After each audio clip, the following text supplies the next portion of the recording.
नमस्कार, मैं हूं अंजलि और आप देख रहे हैं जनसंसार न्यूज। आइए जानते हैं वो 10 बड़ी खबरें जो सुर्खियों में रही। इंदौर में मंगलवार को आयोजित जन सुनवाई में शिकायतों का अंबार देखने को मिला, जहां आर्थिक सहायता, स्वास्थ्य, शिक्षा, अतिक्रमण और राजस्व से जुड़े मामलों को लेकर बड़ी संख्या में लोग कलेक्टर कार्यालय पहुंचे।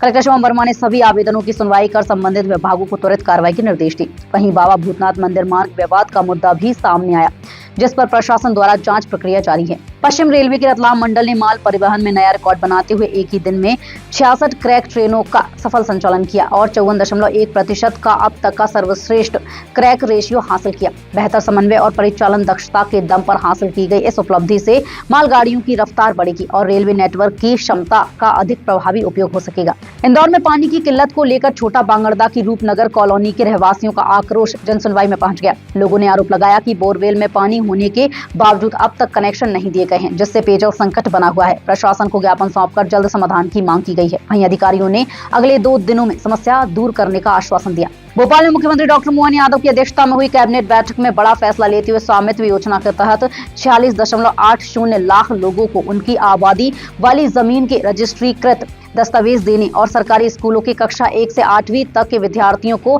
सिली सिलाई यूनिफॉर्म उपलब्ध कराने को मंजूरी दी गई। बैठक में गेहूं खरीदी, यूसीसी, गोरस ऐप, सोलर योजना और किसानों की मिट्टी परिवहन समस्या समेत कई अहम मुद्दों पर भी चर्चा हुई। भोपाल में मुख्यमंत्री डॉक्टर मोहन यादव ने घोषणा की है कि रक्षाबंधन से पहले प्रदेश में मुख्यमंत्री सुगम परिवहन सेवा के तहत बसों का संचालन शुरू किया जाएगा, ताकि बहनों सहित आम नागरिकों को बेहतर यात्रा सुविधा मिल सके। नई सेवा से विशेष रूप से आदिवासी और दूरस्थ क्षेत्रों में आवागमन आसान होगा। वहीं सरकार प्रदेश और अन्य राज्यों के बीच बस नेटवर्क को भी मजबूत करने की तैयारी कर रही है। मध्य प्रदेश की सियासत एक बार फिर गर्मा गई है, जहां बयानबाजी और आरोप प्रत्यारोप के बीच बीजेपी कार्यालय के बाहर लगा विवादित होर्डिंग चर्चा का केंद्र बन गया है।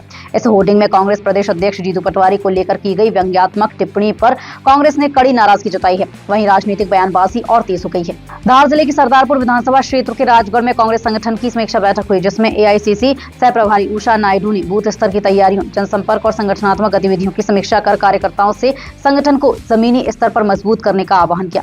बैठक में जिला और ब्लॉक स्तर के पदाधिकारियों ने भी हिस्सा लिया, जहां चुनावी रणनीति, सदस्यता अभियान और जनता के बीच सक्रियता बढ़ाने पर जोर दिया गया।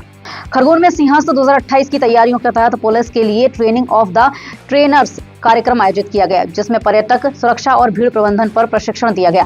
डीआईजी सिद्धार्थ बहुगुणा ने इसे महाकाल की सेवा बताते हुए सतर्क रहने और महामारी के प्रति अलर्ट रहने के निर्देश दिए हैं। निमाड़ रेंज को प्रमुख मार्ग मानते हुए सुरक्षा व्यवस्थाओं पर जोर दिया गया। नीमच में कांग्रेस प्रदेश अध्यक्ष जीतू पटवारी ने मुख्यमंत्री द्वारा टपोरी कहे जाने पर प्रतिक्रिया देते हुए इसे मेडल बताया और कहा कि विपक्ष की मजबूत भूमिका के कारण ऐसे बयान मिल रहे हैं। उन्होंने मुख्यमंत्री डॉक्टर मोहन यादव से संयम और गरिमा बनाए रखने की अपील की। पटवारी ने केंद्र और राज्य सरकार पर पेपर लीक, बेरोजगारी और नीतियों को लेकर तीखे आरोप लगाए और कांग्रेस संगठन को लेकर कार्यकर्ताओं को पूरे समय सक्रिय रहने की चेतावनी भी दी।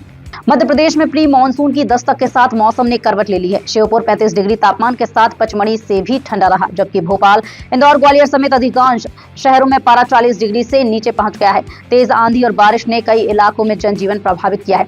नीमच में छत गिरने से मां बेटी की दर्दनाक मौत हो गई। वहीं मौसम विभाग ने कई जिलों में आंधी, बारिश और बिजली गिरने का अलर्ट जारी किया है। फिलहाल आज बड़ी खबरों में इतना ही। कल फिर होगी मुलाकात, तब तक के लिए देखते रहिए जनसंसार न्यूज। धन्यवाद।